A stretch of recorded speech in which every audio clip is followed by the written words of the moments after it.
Fala pessoal, sejam bem-vindos a mais um Convergindo Ideias, o podcast aqui da Ciel Telecom Converge, que tem o objetivo de levar para você o que tem de melhor de tecnologia e para conversar um pouco a respeito de conceitos. E, obviamente, o bate-papo de hoje ele está envolvido dentro de um ponto bastante importante, que são os cyberataques.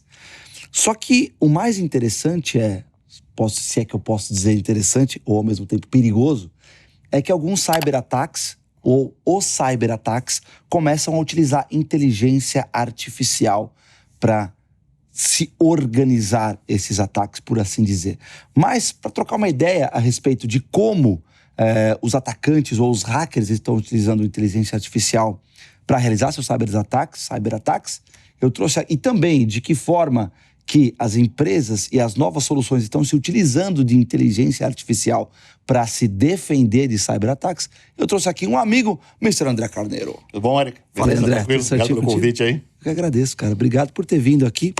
André, a gente conhece há um tempão já. Hoje você está como diretor-geral na Sophos, é isso? Isso. Conta um pouco da Sophos pra gente. Não sei se é necessário, mas eu acho que é importante porque a Sophos é uma das grandes empresas aí de cibersegurança que a gente tem no mercado, né? Sim, correto. A gente tem um portfólio bem amplo aí. A gente tem um portfólio bem amplo aí de segurança, de soluções de segurança, né? Então, firewall, endpoint, dispositivos móveis, serviço de segurança agora também, né?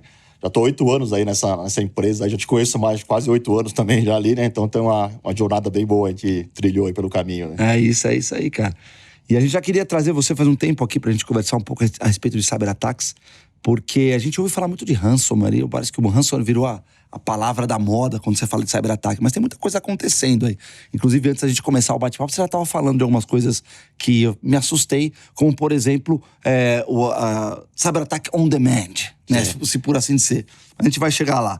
Cara, me conta um pouco, como é que você vê essa tendência de cyberataques no mundo? Como é que tá esse mundo de cyber aí?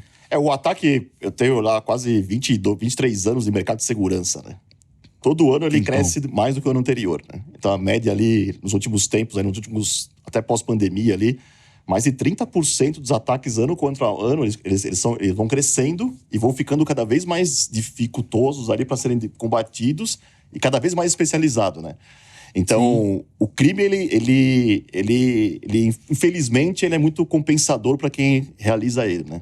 Pra você ter uma ideia ali hoje, o cybercrime no mundo todo, somando todos os prejuízos que ele pode causar, tá gerando ali 1/3 do PIB americano. Caramba! 4 vezes o PIB brasileiro, né? Então, ou seja, se produz 4 vezes mais que o Brasil em termos de PIB em cima do cybercrime, né? É um tema muito relevante, né? E particularmente nesse momento ainda, a gente tem ainda um pouco, nos últimos tempos, a gente escutou um pouquinho menos de ataques devido à guerra da Ucrânia com a Rússia, né? Porque também está ocorrendo ao mesmo tempo uma guerra digital, que envolve Estados Unidos principalmente, com países do Oriente ali, brigando pela Rússia, brigando pela autonomia de destruição, por exemplo, de data centers do país, informações de dados da Ucrânia. Pra ter uma ideia assim, o pessoal não tem muito acesso a esse tipo de informação, mas grandes grupos russos, por exemplo, criaram um ataque onde ele destruía uma partição de um disco e aquele disco ficaria inutilizado fisicamente. É necessário fazer a troca física do disco de um servidor dentro da Ucrânia hoje em dia pelo ataque gerado pela Rússia. Não é um ransomware, não é nada, mas é como se fosse uma bomba digital colocada dentro de um servidor, né? Ele destrói aquele servidor e ele necessita fazer uma intervenção física para poder recuperar ele. É um ataque que surgiu novo na guerra, por exemplo. E eles estão muito focados ainda nessas brigas entre os países para tentar tirar o serviço, principalmente governamental da Ucrânia do ar. Então a Ucrânia fez backups, por exemplo, na Europa. É uma guerra bem forte, não muito divulgada também, mas ela é muito maior até do que a guerra física, né? Sim. Agora tem um contexto interessante que eu ouvi falar, a gente estava até conversando, né? Sobre grupos que se juntam, né? E principalmente na Dark Web, e se juntam até, e você, de alguma forma, a pessoa, de alguma forma, consegue ser o financiador desses ataques, que são o tal dos ataques on demand. Como é que funciona isso aí, cara? Como é que constitui um grupo de hacker, né? Para ele ter um êxito, ele tem que ter, primeiro, uma proteção de não ser preso. Ou seja, eles têm que ter locais onde eles administram as infraestruturas deles e aquele país não tem legislação onde ele é punido por ter esse tipo de estrutura. Se você pegar Estados Unidos, o próprio Brasil, a legislação já permite prender esse tipo de grupo quando ele é formado nessa linha, né? Mas na linha mais oriental ali do mundo, ele tem já vantagens governamentais que até estimulam a criação de grupos de hackers. Então, vou dar alguns exemplos aqui, por exemplo. A gente tem um grupo muito forte, poucas pessoas vão ficar até surpresa. A Coreia do Norte tem um grupo muito forte de hacker, de ataque. Caramba. É um dos grandes polos. A Rússia tem um grupo chamado Review, também é um grupo muito forte. A China tem um grupo muito forte. O Irã tem um grupo muito forte. Então, assim, você vê formações de grupos extremamente criativos e tecnicamente muito profundos, com certos financiamentos também governamentais, que acabam estimulando eles realizarem ataques. Então, vou pegar o exemplo da Coreia do Norte. A Coreia do Norte é estimulada pelo governo da Coreia do Norte a realizar ataques, principalmente nos Estados Unidos, eles fazem muito ataques desse tipo. Por exemplo, o caso da Sony, quando houve um ataque em 2009, porque 2007, 2009, quem fez foi o grupo da Coreia do Norte. Ele captura bitcoins nos ataques de ransom que ele realiza nos Estados Unidos, corporativos ou governamentais nos Estados Unidos. Que os pagamentos são feitos para você recuperar os dados, que é Bitcoin. Aí ele faz o sequestro, recebeu o Bitcoin, aí esse Bitcoin serve para pagar o armamento russo que eles compram para poder aumentar o poderio militar do país. Uau. Então, se você olhar por trás, o ataque do cybercrime está financiando o armamento russo dentro da Coreia do Norte para deixar a Coreia do Norte mais forte em termos militares também, né? É um exemplo desse tipo. Outros grupos, eles buscam já ganhos financeiros, já buscam esses ganhos financeiros, aí eles desenvolvem grandes conglomerados ali na Dark Web, onde as pessoas que entram na Dark Web são recrutadas para serem agentes de utilização de serviço, né? Então é o cyberataque como serviço, eles vendem. Caramba, cara. Então, esses grandes grupos, eles formam o ataque, como é que ele funciona, né? Ele forma o primeiro ataque, então ele vai buscar IPs no mundo, conseguiu êxito, mas não realizou o ataque ainda. Ele usa esses agentes para eles poderem, em cada país, dificultar cada vez mais a identificação de onde partiu esse ataque. Então, com um grande número de pessoas usando os serviços deles, é quase impossível a identificação no grupo por trás.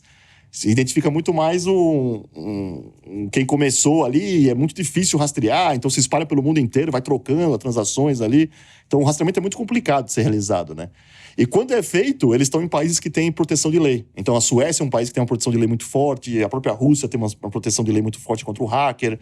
Contra o hacker, mas ou a favor do hacker. Hacker. Contra pegar o hacker. Caramba. Né? Então, você pode ver, quando aconteceu o caso do Wikipedia, ele foi para a Suécia. Sim, Era um país que não não tem uma proteção de lei que ela deixa o cara não acontecer o crime digital, né? Então, eles se defendem nesses tipos de data centers, eles transitam data center de ataques o tempo inteiro. Então, a estrutura nunca fica montada fisicamente o tempo todo, né? Para evitar realmente a prisão e que a polícia internacional vão atrás desses grupos, né? E eu entro como, por exemplo, claro, vou ter que dar um exemplo assim, mas não gostaria. Você quer ser um hacker? Exato. Né? Eu entendi, né? Calma que eu não te falei quando você vai ganhar ainda, né? Exatamente. Isso, a gente vai chegar lá. Mas o dinheiro, por exemplo, qualquer pessoa pode entrar na Dark Web, digamos, que tem acesso, que conheça um pouco de acesso à Dark Web. Você entra como financiador. E esse financiador, você pode contratar esse tipo de serviço, é isso? Sim.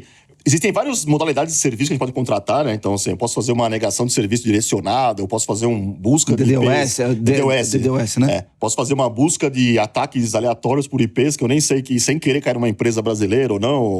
Ou posso escolher países. Eu quero ganhar um dinheiro em cima disso. O que esse agente aí vai querer fazer? Ele vai querer transacionar esse ataque. E daquele, vamos supor, dar um exemplo. O agente seria o usuário normal. Usuário normal. Tá. Né? Que já é malicioso, né? Sim, claro. Então, vou colocar você um exemplo. Obrigado. Você vai lá e quer comprar 1000 IPs. Você vai lá e vai pagar, por exemplo, $100 para atacar 1000 IPs. Aí esse 1000 IPs já tem uma garantia pelo grupo de que ele já foi feito um certo ataque, já tem um início de um malware lá dentro. E quando você fizer a ativação daquele serviço, ele vai dar um comando de controle para o comando de controle e vai ativar esse malware a se transformar naquela empresa e pode ter sucesso ou não. Aí depende do nível de defesa que a empresa vai enfrentar, né? Então eles nem sabem que IP que é geralmente sendo atacado, né? Aí vamos supor, você contratou 100.000 IPs, putz, de repente você conseguiu êxito em 100. Aí aqueles 100, você pagou $100 para ter 1000 IPs, por exemplo. E aqueles 100 IPs te gerou $1.000. Então você teve um lucro de $900. Coisa doida, e o atacante, e o grupo também teve um lucro, por exemplo, de $1.000. Foi $2.000 o ataque todo. Então você ganhou 900, ganharam 1.000. Ele pega 1.000 para ele, 900 para você. Aí você pega aquele 900 e vai fazer de novo. Vai fazer de novo, vai viciar e fazer ataque. Por que eles precisam do meu dinheiro? Por que eles precisam? Eles viram que às vezes falha, por exemplo. Então, vamos supor, dos 1.000, posso ter êxito em nenhum.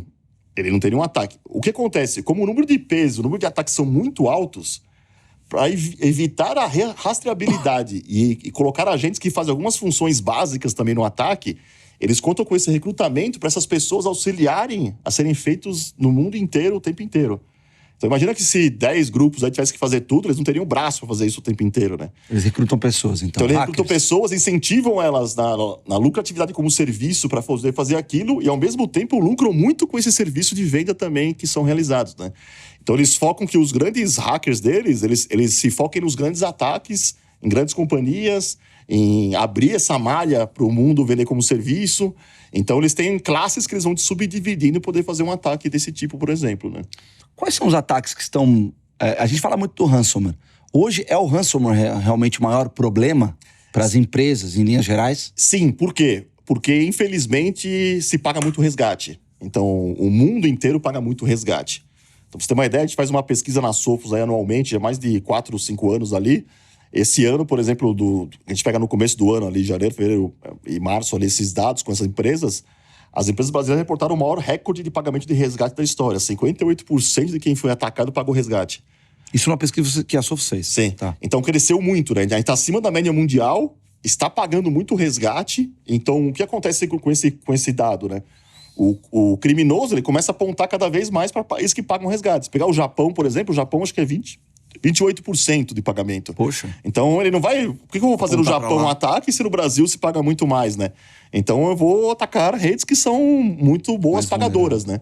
Então o Brasil ele acabou se destacando nessa parte de realmente pagar o ataque, pagar o resgate, né? E por que ocorre isso, né? Então assim, o primeiro ponto, né, que tem todo mundo refletir, né? Então primeiro que as soluções em si, por si só, elas não podem se defender sozinha, né? Tem que ter uma mistura de tecnologia, processo e pessoas, né? A gente tem que ter isso, é muito mais que só soluções para poder fazer uma defesa num cliente, né? É como você ter um carro e não souber dirigir e não saber como é que coloca gasolina, né? Então, se eu não sei esses 3 elementos, eu não consigo dirigir um carro. A segurança é o mesmo esquema, né? Você tem que ter um conjunto ali para poder fazer uma proteção, né? E há falhas e há vulnerabilidades o tempo todo. Então, a empresa tem que estar ciente de que ela pode ser vítima de um ataque a qualquer momento, qualquer empresa de qualquer porte, qualquer tamanho. Quando você tem essa ciência, você começa a querer defender melhor a sua casa. Aí tem soluções e processos e pessoas que você vai ter que unir para poder fazer uma defesa coerente, né? Então, as empresas hoje em dia, infelizmente, elas estão ainda no Brasil na era de espero ser atacado para depois eu me defender. Sim. Então, espero ser sequestrado, assaltado, para depois eu colocar uma proteção na minha casa, na minha vida pessoal, mudar meu estilo de algumas atividades, por exemplo. Sim. Então, esse é o grande problema hoje no Brasil. Eu vejo ali como um problema grande em termos de filosofia de uso de segurança da informação, né? Claro. Você está dentro desse mundo já há um bom tempo, né?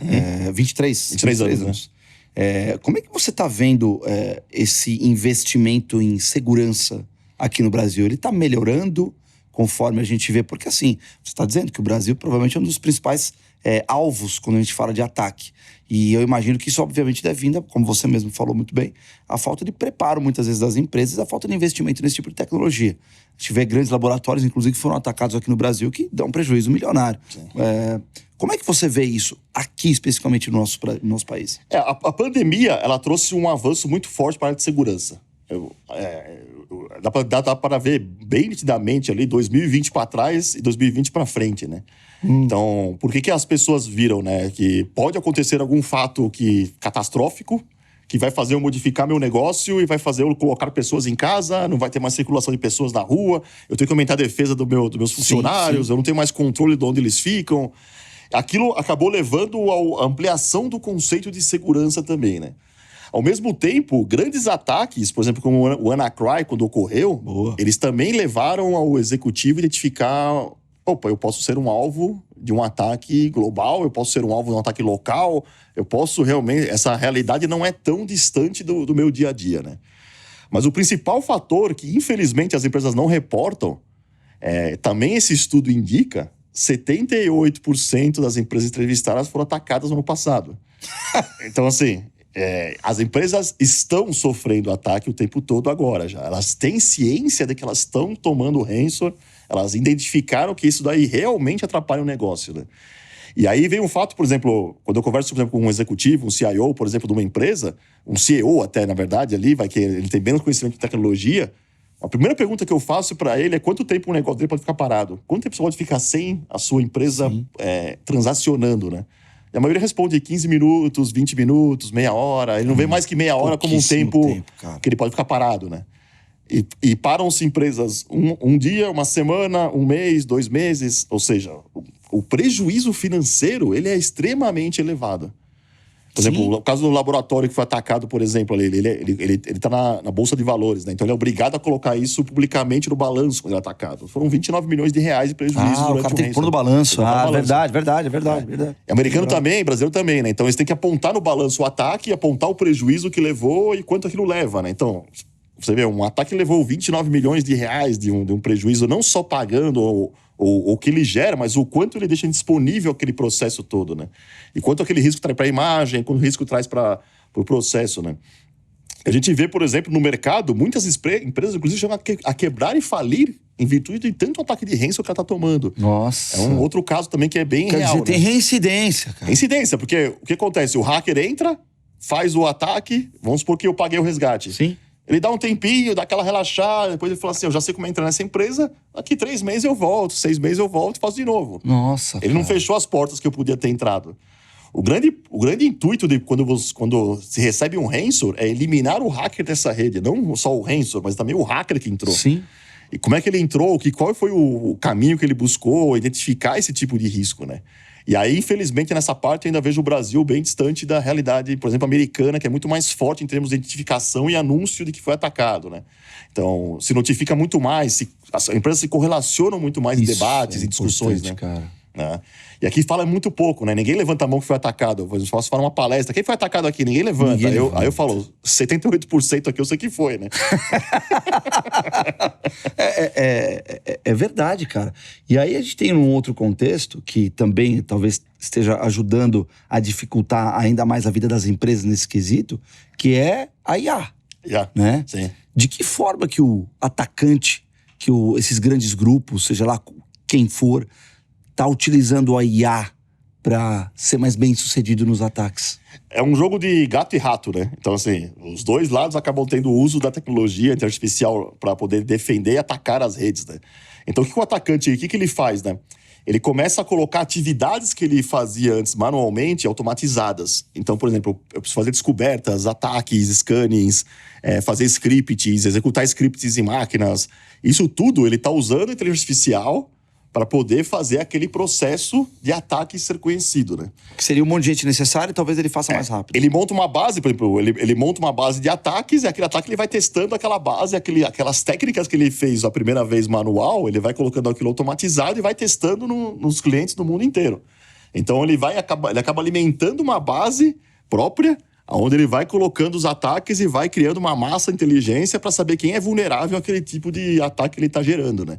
Então, com isso, ele ganha o quê? Eles ganham uma grande escala de uso de tecnologia. Ele ganha uma grande escala de atacar mais forte. Ele ganha o crescimento que ele precisa para ficar grande o ano que vem, o outro ano, outro ano, outro ano. Ou seja, a gente vai ter muito mais ataques automatizados, muito mais controles no futuro por uso dessa mão de obra automatizada, vamos dizer assim, que vai aumentar o grau de inspeção, o grau de entrada nas redes do que teria antigamente quando não tinha essa tecnologia desenvolvida, por exemplo, né? E do mesmo lado tem a nossa linha, tem a linha do defensor, né? Isso. Então, o defensor também faz uso, né? Então, se eu pegar, por exemplo, o caso da Sophos lá, em 2016 a gente criou uma rede neural de inteligência artificial com deep learning, que a gente chama, né? De machine learning. O que é isso, né? Ele começa... A gente tem uma alimentação diária nessa rede, onde ela armazena os ataques que são feitos no mundo e quais foram as técnicas usadas. No mesmo jeito que o atacante tem, a gente também tem essa informação, né? Então, a gente começa a rastrear lá. Existem hoje mais de 40 técnicas de ataques que podem ser usadas para compor um ransomware, por exemplo. Todo dia a gente alimenta 500 mil novos malwares por dia que são gerados no mundo dentro dessa rede.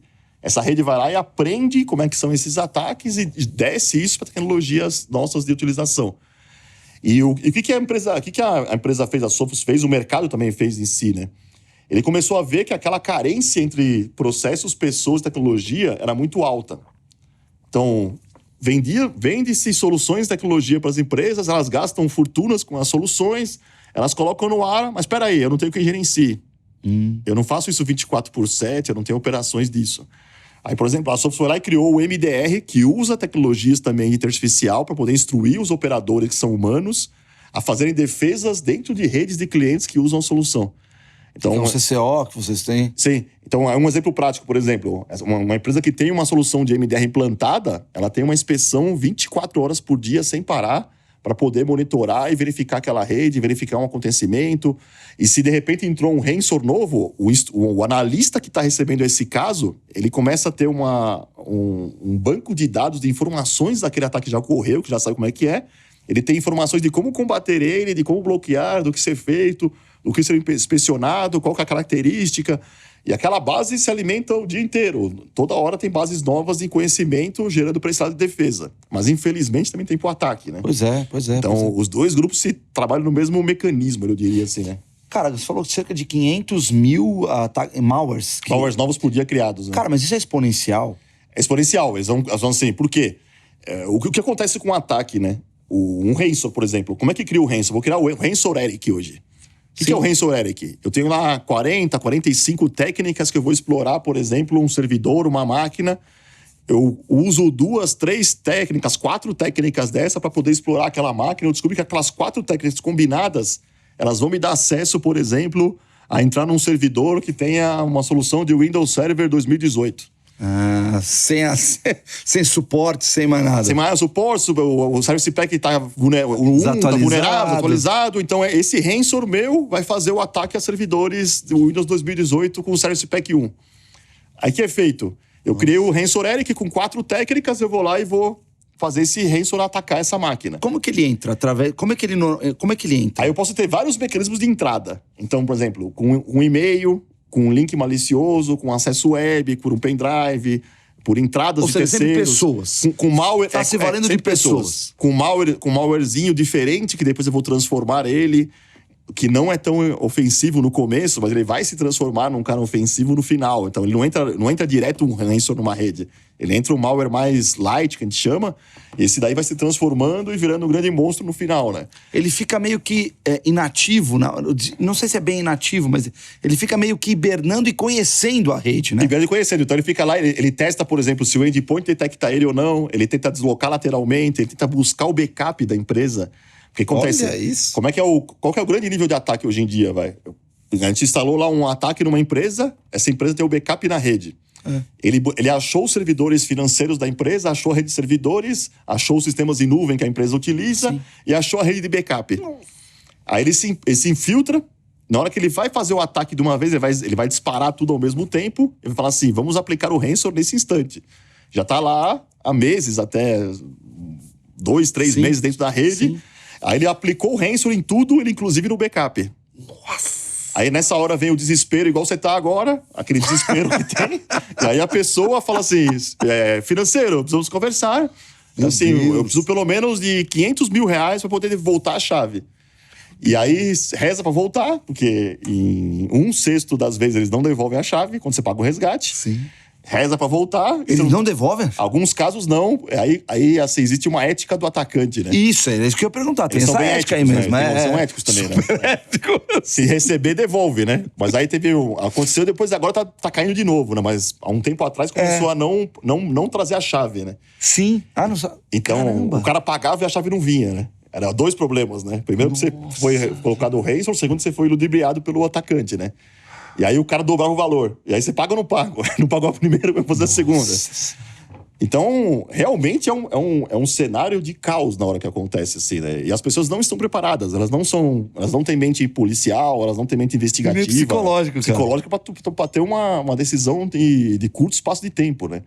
Mas eu fico imaginando, cara, o desespero. Porque eu realmente, ouvindo você falar, pra mim já é uma coisa meio desesperadora. Para qualquer gestor de TI que pega uma coisa dessas. Agora, você falou do MDR e como é que funciona em termos de solução? Hoje vocês conseguem já identificar, olha, acabou de se instalar alguma coisa na rede que pode ser perigosa e aí a solução já age. Como é que funciona essa atuação da solução? Sim, como é que é feito, né? Quando a empresa contrata um serviço de MDR, existe o grupo por trás que vai fazer essa gestão. A gente faz geralmente com o parceiro, então com a Converge, por exemplo, um parceiro da Sophos, ela tem o data center de vocês, a gerência de vocês, a gente tem da Sophos e o cliente final. Com essa monitoração em conjunto das três partes, a gente garante, por exemplo, a detecção de uma ameaça assim que ela surge na rede. Que seria o quê? Quando o hacker começa a querer entrar naquela rede. Não na hora que ele está gerando o ransomware. É quando ele está começando a querer começar uma atividade de colocar um ransomware naquela tipo rede. um e-mail. Um e-mail, um acesso indevido, um malware no endpoint, no firewall, nos logs que a gente armazena das informações da empresa, a gente consegue verificar um comportamento estranho e detectar aquele comportamento estranho muito rápido. Então, vou dar um exemplo real de um cliente, eu conversei com ele na semana passada, ele mostrou o quanto o MDR está ajudando ele no dia a dia. Olha.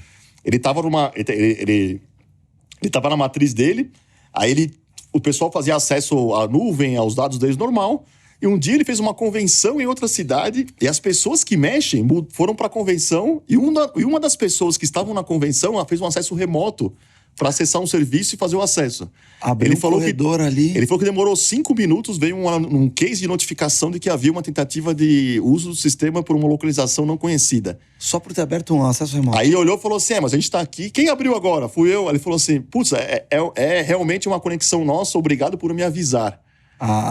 E aquilo levou ele assim, puta, se eu desloquei minha equipe para outra cidade e ele detectou que um cara meu fez um acesso não autorizado, qualquer cara que tivesse autorizado o meu, ele tá detectando. Ele tá olhando aquele ambiente, tá olhando aquele processo.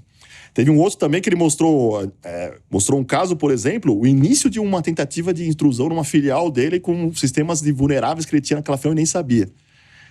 E aí começou a se colocar máquinas na rede, aí o comportamento foi feito estranho pela equipe da MDR, na hora já entrou em contato com o canal e com o cliente para fazer um isolamento daquela rede, e na hora entenderam que um desenvolvedor havia colocado um servidor no ar que não era autorizado, sem nenhum patch, sem nenhuma proteção, sem nada, que já estava recebendo o ataque, que já estava começando a receber os malwares que poderiam contaminar a rede inteira da empresa.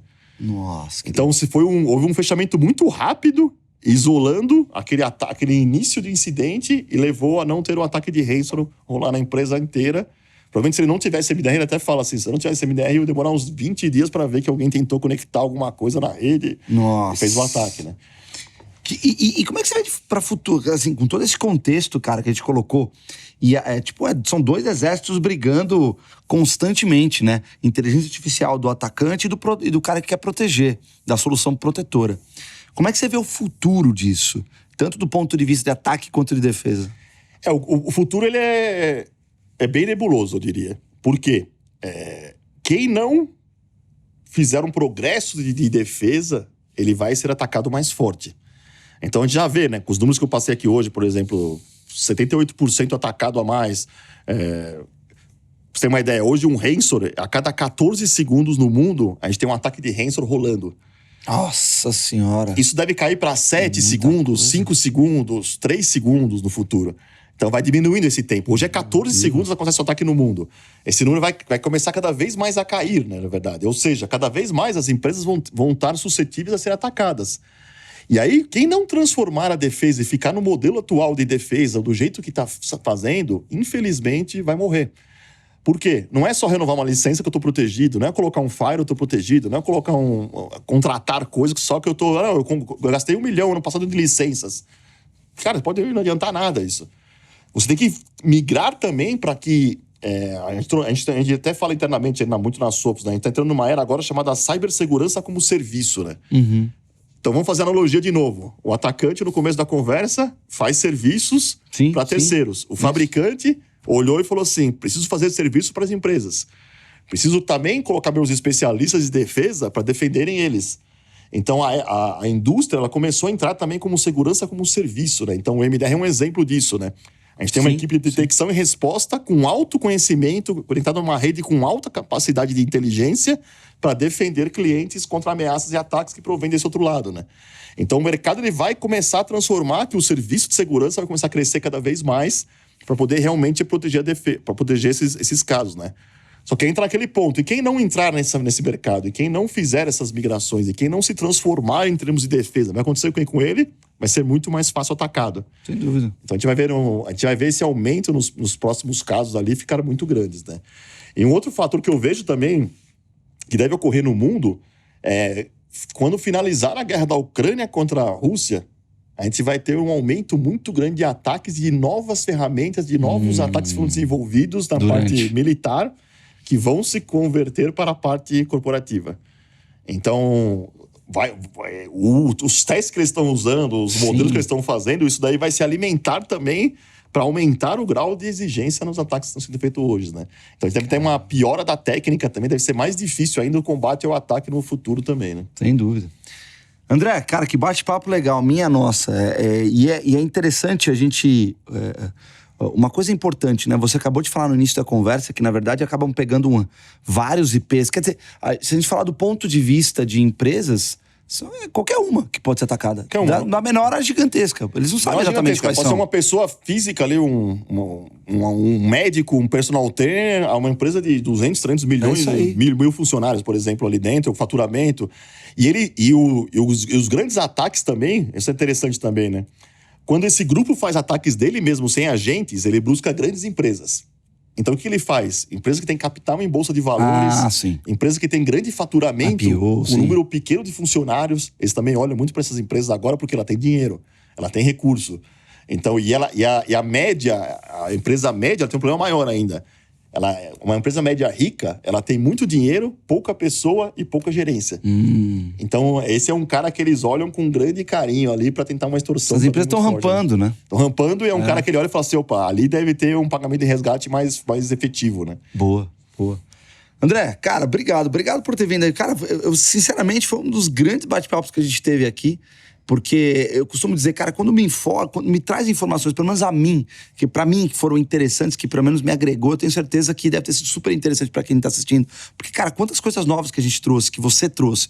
Então eu quero mais agradecer por estar com a gente aqui, foi sensacional esse bate-papo, cara. Obrigadão, Eric, tô à disposição de vocês, qualquer esclarecimento pode contar com a gente aí, com a Convergent também. É isso, show de bola mesmo. Valeu.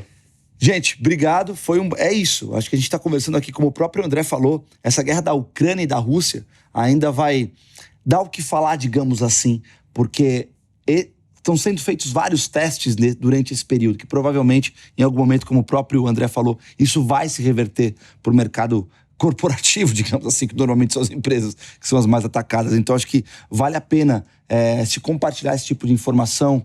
E como a gente falou aqui, qualquer tipo de segurança é mínima. Segurança é uma coisa que todos nós, principalmente cibersegurança, é uma coisa de responsabilidade de todas as empresas. Não tem mais como se ficar parado com relação a isso. Os ataques são exponenciais e a segurança ela vai ter que acabar de alguma forma sendo exponencial também. Tá bom? Obrigado, compartilhem, curtam o canal e muito obrigado pela audiência. Valeu, gente!